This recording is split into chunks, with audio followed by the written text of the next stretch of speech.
भैया की बार का भैया शासन के प्रत्याशी यहाँ से खड़ा बनी। देखो 5 लाख से जीता था नहीं, मैं वोट कर गया नहीं कर रहा था जब मैं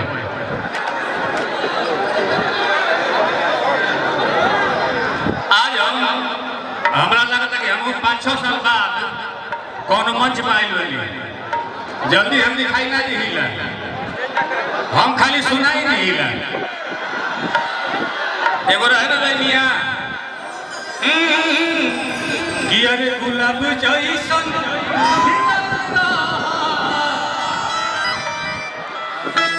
हमारा से मिलना,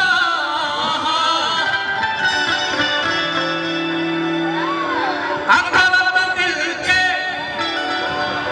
सबका दिल में राज करो।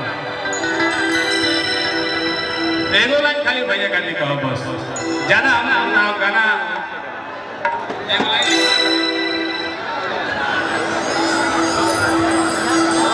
किया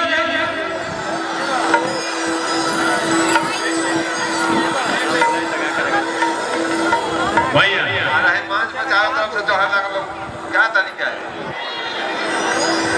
देखिए क्या है, देखो मैं क्या हूँ, वो डंके के चोट पे हूँ। खराब बानी की अच्छा बानी, जो भी बानी सामने बानी, छुपाने का क्यों, जो मैं हूँ सो हूँ, लेकिन जाने तो नहीं। एगो भाव खाली थोड़ी सा, एगो मुखड़ा खाली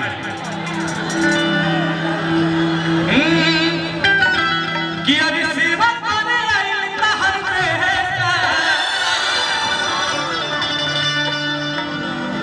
कि अरे सेवा करे आई तहर बेटा, तब भाई हो हर माई हो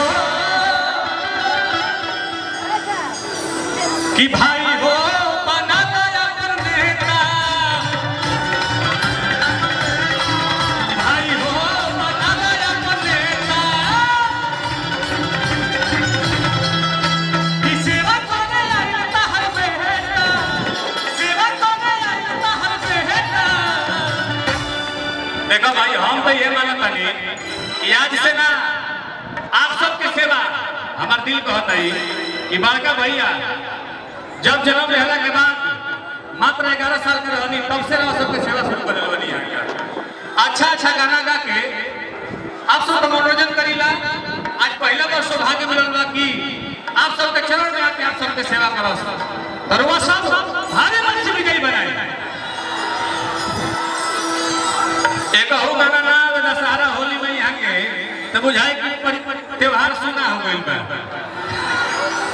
तो हमने के तो सुना नहीं जा, प्यार करना नहीं जा कि अरे सेवा करे आई तहर बेटा, सेवा करे आई तहर बेटा, आई हो बना दया कर देता, आई हो बना दया कर देता। अरे भैया हाथ वाला जोड़ लिया हल्का सा कि हमसे जोड़ी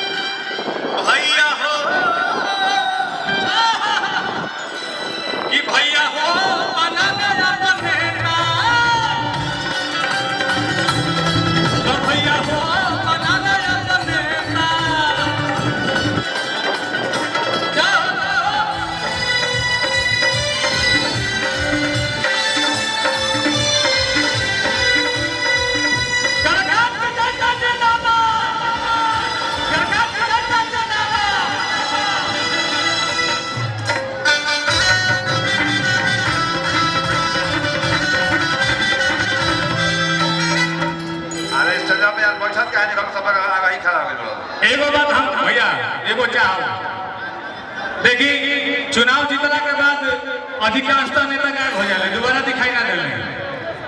तो हम चाहब कि भैया जी से तो इन्हीं शूटिंग चलत रहो हमेशा हमनी के, ठीक है ना?